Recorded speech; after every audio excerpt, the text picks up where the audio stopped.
दोस्तों, viewers, friends, कैसे हैं आप? एक पोस्ट निकली है तो सोचा आप लोगों को अपडेट करवा दूं।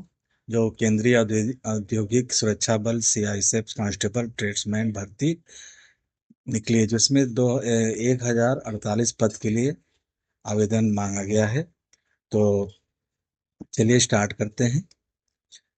आवेदन पत्रों को केवल ऑनलाइन के माध्यम से स्वीकार किया जाएगा। जो आवेदन होगा वो सिर्फ ऑनलाइन होगा, ऑफलाइन नहीं होगा। कार्य है, सिर्फ भारत के नागरिक ही भर सकते हैं। चलिए मैं बता देता हूँ कितने हैं। चलिए मैं बता देता हूँ कितने हैं।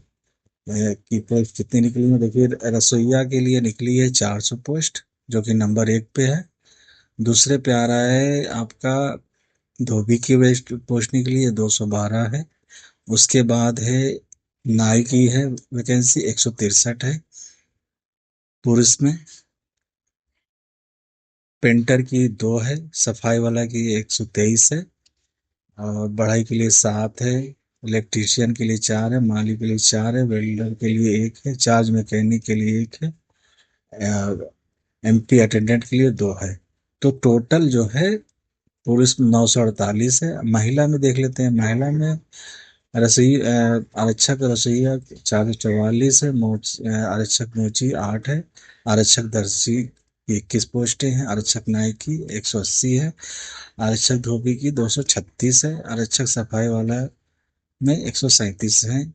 आरक्षक प्रिंटर में 2 है। आरक्षक बढ़ई में 8 है। आरक्षक इलेक्ट्रीशियन में 4 है। आरक्षक माली में 4 है। वेल्डर में 1 है, और चार्ज मैकेनिक में 1 है, और आरक्षक एम्पीटर में 2 है।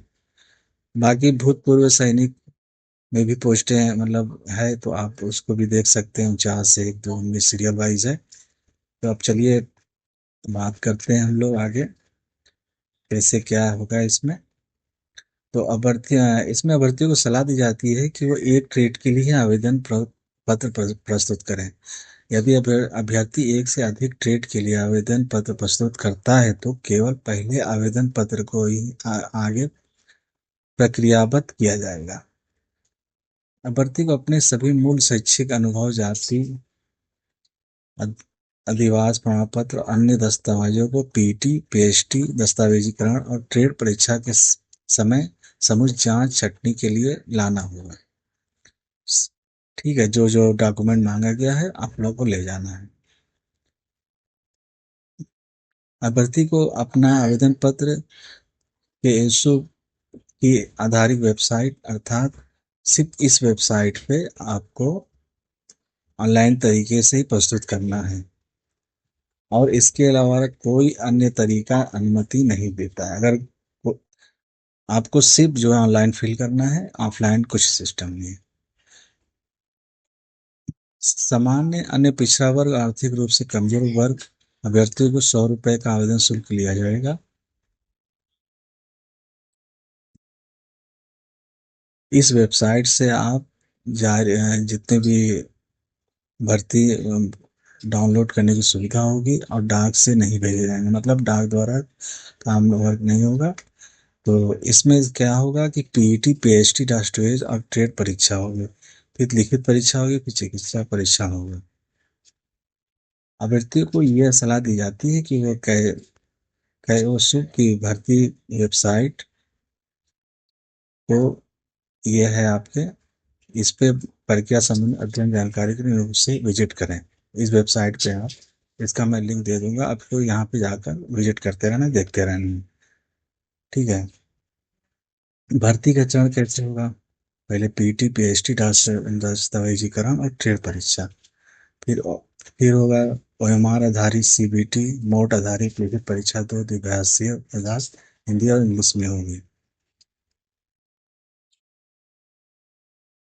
वे अभ्यर्थी जो पीटी पीएचडी दस्तावेजीकरण एवं ट्रेड परीक्षा और लिखित परीक्षा में अर्हता प्राप्त कर लेते हैं, उन्हें विस्तृत चिकित्सा परीक्षण डीएमई में शामिल होने के लिए लिखित परीक्षा के उनके प्रदर्शन के आधार पर खंडवार, ट्रेडवार और श्रेणीवार शॉर्टलिस्ट किया जाएगा। चिकित्सा परीक्षण डीएमई के लिए शॉर्टलिस्ट किए गए अभ्यर्थी की संख्या अधिसूचित की गई व्यक्तियों की संख्या के लगभग 2 गुना होगी। अंतिम रूप से चयनित अभ्यर्थियों को सूची कैसो भर्ती की वेबसाइट पर अपलोड कर दी जाएगी। पात्रता देख लेते हैं क्या होगी। साहित्य क्या रहता।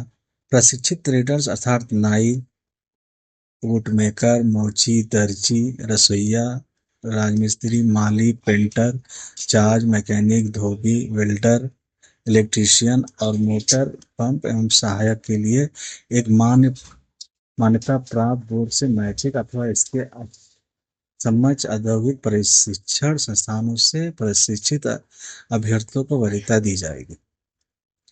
ठीक है। अप्रशिक्षित वालों के लिए बता देते हैं, टेलर अर्थात सफाई वाला के लिए ऑनलाइन आवेदन पत्र की प्राप्ति की अंतिम तिथि को अथवा उससे पहले मान्यता प्राप्त बोर्ड से मैट्रिक अथवा इसके समकक्ष होना चाहिए। आयु सीमा 18 से 23 वर्ष के बीच में होना चाहिए। आयु सीमा आयु सीमा में छूट भी दी गई है। जैसे अनुसूचित जाति, अनुसूचित जनजाति वालों के लिए 5 साल तक की है। अन्य पिछड़ा वर्ग के वालों के लिए 3 साल की छूट दी गई है। अब शारीरिक दक्षता मानक क्या होना चाहिए अभ्यर्थी पुरुष के मतलब पुरुष अभ्यर्थी के लिए कद जो है 6.3 में उल्लेखित समान अनुसूचित आर्थिक रूप से कमजोर वर्ग और अन्य पिछड़ा वर्ग अभ्यर्थियों के लिए 170 सेंटीमीटर दिया गया है। सीना जो है 80 से 85 सेंटीमीटर दिया गया है। उसी तरीके महिलाओं के लिए 157 सेंटीमीटर कद में।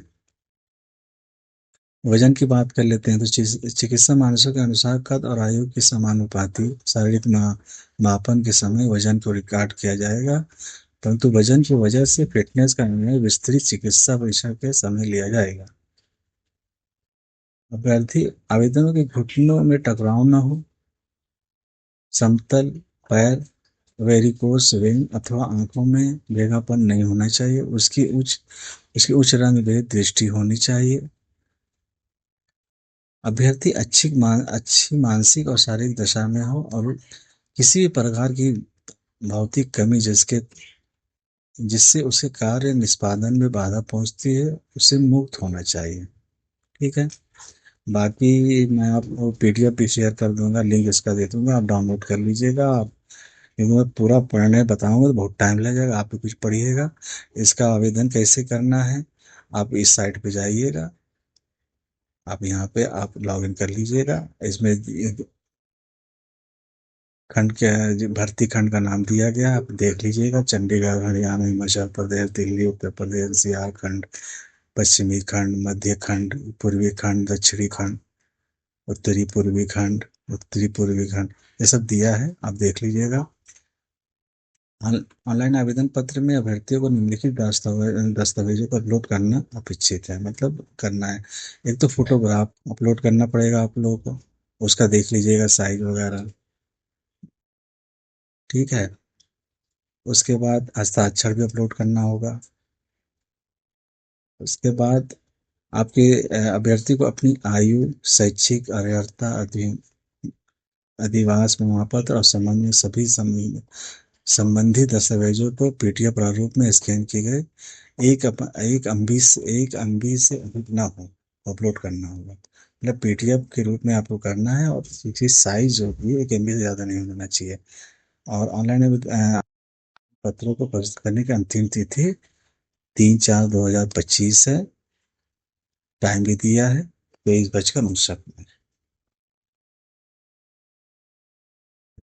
100 रुपया फीस होगा, आपको पहले ही बता चुका हूँ मैं। बाकी चीज़ देख लीजिएगा, एक बार भुगतान किया शुल्क के वापस किया है सिस्टम। और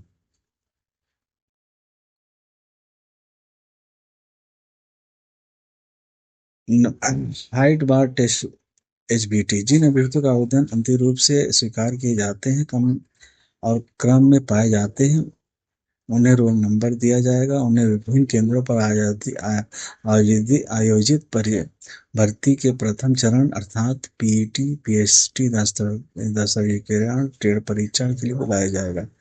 भर्ती केंद्र पर अभ्यर्थी को हाइट बार टेस्ट एचबीटी से गुजरना होगा। जो जो अभ्यर्थी हाइट बार टेस्ट में योग्य पाए जाते हैं उन्हें शारीरिक दक्षता परीक्षा पीटी से गुजरना होगा।